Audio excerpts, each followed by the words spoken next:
आज आपण बनवणार आहोत पारंपरिक गोळ्यांची भाजी। एका भांड्यात बेसन, ओवा, हळद, तिखट, मीठ, धना जिरा पावडर आणि थोडंसं तेल घालून घट्ट मिश्रण तयार करा। 15 ते 20 मिनिट भिजू द्या। पिठाचे छोटे छोटे गोळे तयार करून तेलामध्ये तळून घ्या।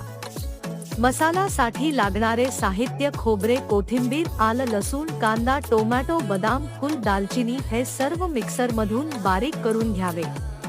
आता एका कढईत तेल तापवा, त्यात मसाले घाला।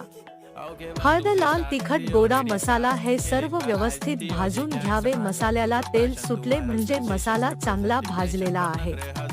मग त्यात पाणी घालून रस्सा तयार करा आणि त्यात हे गोळे टाका। 5 ते 7 मिनिट उकळा। बास, तयार आहे चविष्ट झणझणीत गोळ्यांची भाजी।